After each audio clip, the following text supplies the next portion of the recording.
তো গাইজ আমি finally ready হৈ গ'লোঁ লাঠি চাঠি লৈ বেগত আছে আপোনালোকে দেখা পাইছে নে নাই বেগত আমি খোৱা বস্তু ল'লোঁ কাৰণ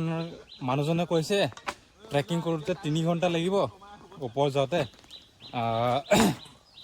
তো সেই আমি পানী বটল খানা চব লৈ ল'লোঁ এতিয়া আমি ষ্টাৰ্ট কৰিলোঁ জাৰ্ণিটো গাইজ বেগটো বহুত গধুৰ হৈছে কথাটো শুনিলা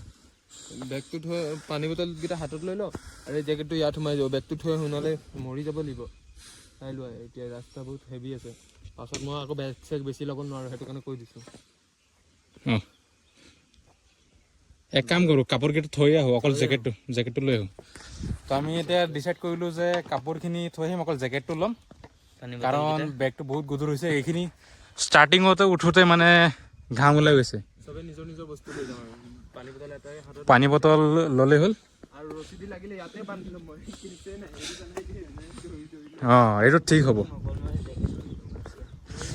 তো এতিয়া আমি আকৌ উভতি গৈ আছোঁ আমাৰ হোমষ্টেত 600K সেইটো মনত ৰাখিব বাকী আমি অট'ত দি আহিলোঁ পাৰ পাৰ্চন 200K আমি আকৌ পাছ বনালোঁ 200 এই চব মনত ৰাখিব মই লাহে লাহে গৈ আছোঁ কিন্তু মই নাজানো এটা ফাৰ্ষ্ট টাইম মোৰ এক্সপিৰিয়েঞ্চ হয় বাকী মই ভিডিঅ'তে দেখিছিলোঁ যেনেকৈ ইনষ্টাগ্ৰাম ইউটিউব ফেচবুক এইবোৰত দেখিছোঁ ভিডিঅ'ত যে এনেকৈ হয় বাকী এতিয়া যাওঁ এইবোৰ ৰাখি আহোঁ কিন্তু কষ্ট আছে দে গাইছ বহুত ওখ